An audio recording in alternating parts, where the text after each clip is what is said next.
欢迎来到人生有道，岁月如歌，道在其中，一起感悟人生。每个人的一生中，总会遇到一些让人不愉快的事情，比如朋友的误会、领导的批评，甚至是陌生人的一句不善意的评论。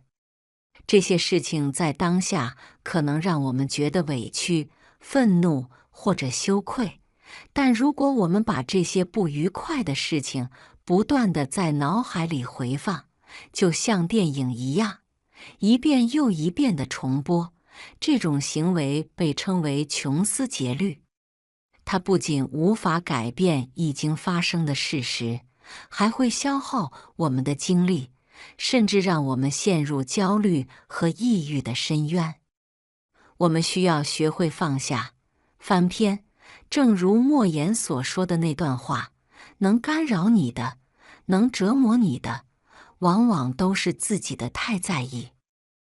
穷思竭虑的危害。穷思竭虑是一种典型的心理内耗现象。当我们反复咀嚼一件不愉快的事情时，实际上是不断地让自己重温那段痛苦的情绪。比如，一次在会议上被领导当众批评，可能本来只是短暂的一件事，但我们却会反复回忆当时的场景，思考自己是否做错了什么，甚至想象其他人对我们的看法。这样的反复思考只会让自己更加焦虑、羞愧，甚至开始怀疑自己的能力。研究表明，长期的穷思竭虑会对心理健康造成严重影响。焦虑、强迫症和抑郁症等心理问题都可能因此而加剧。更可怕的是，穷思竭虑会形成恶性循环。我们越是在意，越是思考，就越难从负面情绪中走出来。这种消极状态不仅会影响我们的工作效率和人际关系，还可能对身体健康产生负面影响，比如导致失眠、高血压等问题。为什么我们容易陷入穷思竭虑？一、对完美的追求。很多人总是希望自己能在别人面前表现得完美无瑕，一旦出现失误，就会对自己产生强烈的否定感。这种过度的自我批评会让人陷入穷思竭虑。二、对他人看法的过度在意。我们常常会因为别人的一句话、一种表情而胡思乱想，觉得对方是不是对我们有意见。这种对他人看法的过度在意，是导致穷思竭虑的重要原因。三、缺乏情绪管理能力。当我们面对负面事件时，如果无法及时调整自己的情绪，就容易被消极情绪占据，从而陷入穷思竭虑。四、记忆的负面偏好。心理学研究表明，人类的大脑更容易记住负面事件。这种记忆偏好可能是出于生存的需要，但在现代生活中，却让我们更容易陷入对不愉快事情的反复思考。如何摆脱穷思竭虑？每个人或多或少都会经历情绪困扰或对某些事情过度思虑，而这种穷思竭虑往往是焦虑的源头。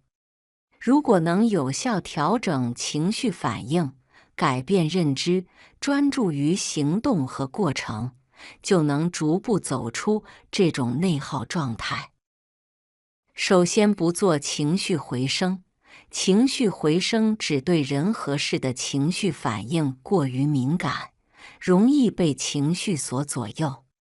例如，领导批评工作，一些人可能陷入自责、消极，甚至丧失干劲。其实，这种情绪反应于事无补。心理学家费斯汀格提出，生活中的10%是由发生的事情组成，90%由你的反应决定。优秀的人往往管理情绪得当，他们会问自己，什么样的反应对我最有利？然后调整视角，选择有助成长的态度。例如，遇到任务时，不问为什么是我，而是问我如何从中成长。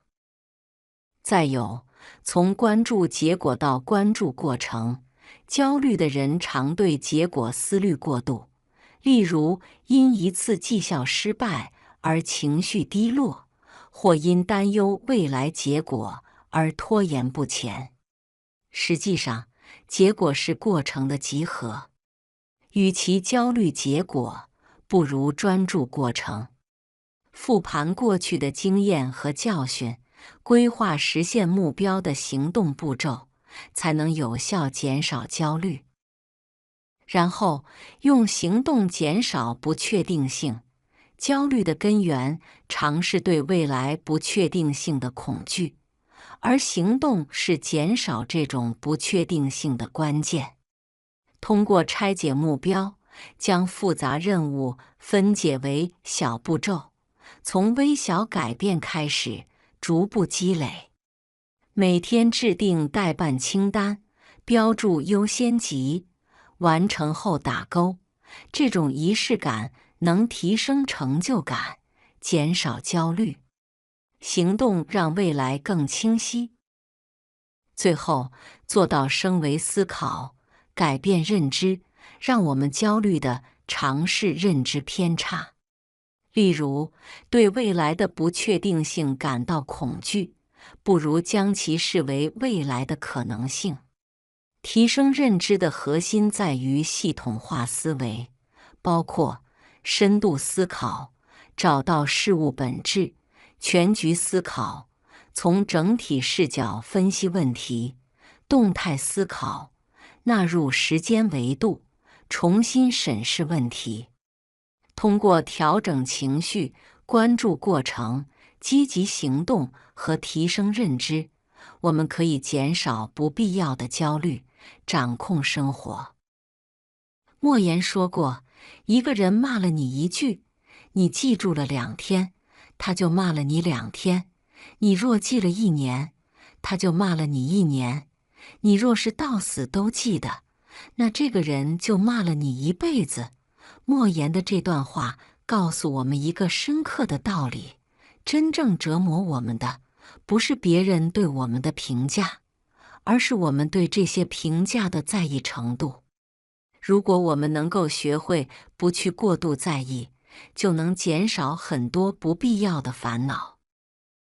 比如，当有人批评我们时，我们可以选择理性的分析，这段批评是否有建设性意义。如果有，我们可以接受并改进；如果没有，就可以选择忽略。记住，别人的看法并不能决定我们的价值，我们的自我认知才是最重要的。穷思竭虑是一种对自己非常不健康的习惯，它不仅让我们陷入无尽的内耗，还会影响我们的心理和身体健康。通过意识到问题的存在，转移注意力，用积极的方式看待事情，学会翻篇，培养情绪管理能力，以及减少对他人看法的在意，我们可以摆脱穷思竭虑的困扰。人生在世，短短几十年，与其纠结于过去，不如着眼于未来。记住莫言的话，不要让别人的错误成为折磨自己的工具。学会放下，学会释怀，让过去的事情真正成为过去，我们才能拥有更轻松、更快乐的生活。